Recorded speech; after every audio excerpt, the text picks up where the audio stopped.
Ja, ek sal sommer so ook gaan sommer. Ja, okay.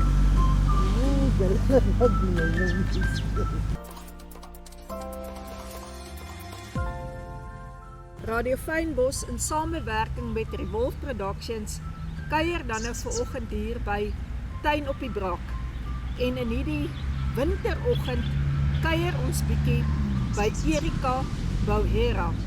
En dan gaan SP en Anna julle meer vertel van hierdie plant wat ook bekend staan as die bruidsheide. Jo, wat ruik so lekker, Anna?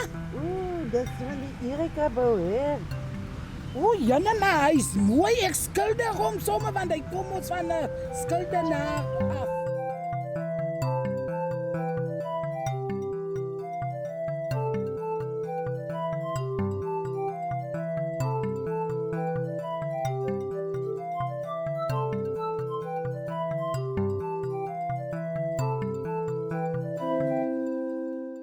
Ek is Anna Francis, Ek is SP Williams. seisoen 2, So plant ons. Tuin op die Brak.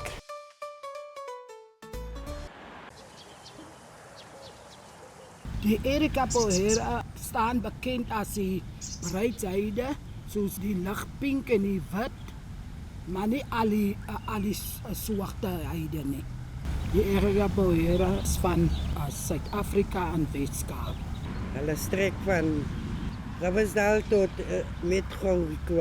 Die Erika Bouhera, hulle blomtyd is van lente dwarseer tot die winter. Hy is 'n maklike groeiende plant. Dan moet hy in die regte grond geplant word. Hulle verkies suurgrond wat baie goed kan dreineer. Hulle hou nie van nat voete nie. Dan gaan hulle gou dood.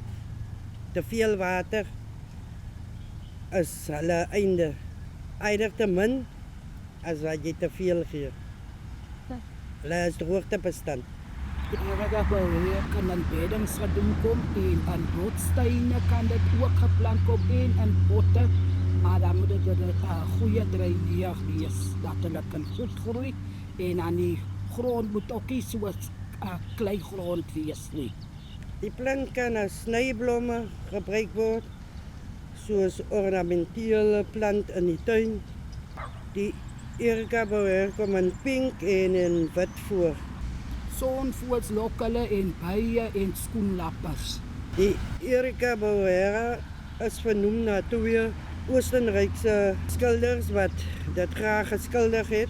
En Ferdinand het dit vernoem na Frans Bouhera omdat hy so baie lief was om dit te kan beskryf en te teken vir die Engelse koningshuis.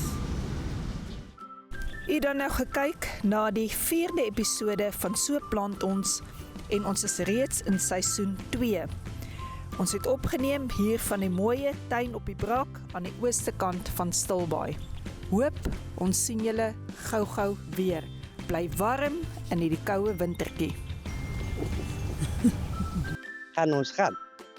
Wat jy nog gesê? Wat?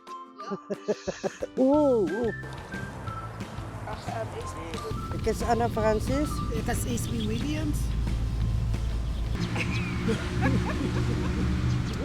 Ai, ja.